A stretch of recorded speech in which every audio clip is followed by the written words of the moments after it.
আসসালামু আলাইকুম রহমতুল্লাহ বারকাতুহু। Good night, শুভ সন্ধ্যা। সহিহ বুখারীর হাদিস নম্বর 4303।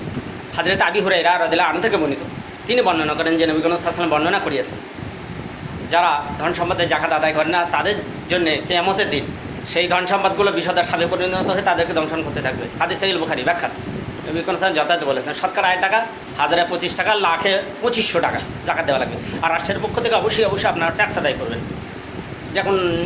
দেখুন আমরা হিন্দুস্তানে বসবাস করে, আমরা হিন্দুস্তানি, আমাদের জন্য অবশ্যই হিন্দুস্তান যে সরকার তাদের ট্যাক্স দেওয়া উচিত। অবশ্যই আপনি ধর্মীয় দিক দিয়েও অবশ্যই হিন্দুস্তানি হয়ে আমরা বা আপনারা যারা হিন্দুস্তানি, আমাদের এই সরকারকে ট্যাক্স দিতে আমরা বাধ্য।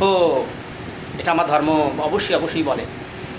তো বিশেষ করে যারা সুইস ব্যাংকে টাকা রাখছেন, মুসলিম অবশ্যই সকলেই মনে রাখবেন, আমার দেশে কত বেকার, আমার কত যুবতীরা, আমার কত বোনেরা ভাইরা, তারা বেকার।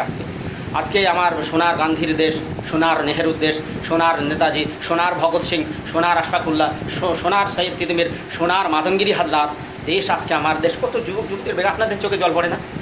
ঠিক ভাই, অবশ্যই আপনাদের আমি করজোড়ে বলতে চাই যে আপনারা সুইস ব্যাংকের টাকা আপনারা ফেরত আনুন। আমার দেশে কর্মসংস্থান তৈরি করুন, শিল্প করুন। আর আমি বলবো অবশ্যই আমাদের গান্ধী মাইন্ডের হওয়া উচিত। দেশীয় পণ্য আমাদের গ্রহণ করা, যেমন আপনারা ক্যাম্বা খান, অবশ্যই এটা টাটা, আদানি, আম্বানি এনাদের তৈরি প্রোডাক্ট আমরা ব্যবহার করি। আসুন আমরা বেশি দেশীয় জিনিস, দেশীয় শিল্প ব্যবহার করি, তাতে আমার দেশের ছেলেমেয়েরা কর্মসংস্থানের সুযোগ পাবে।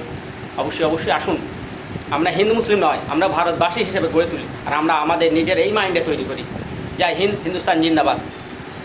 ভারতের কল্যাণ হোক, ভারতের 150 কোটি মানুষের কল্যাণ হোক, এই কামনা করি আমি ঈশ্বরের কাছে, অর্থাৎ আল্লাহর কাছে।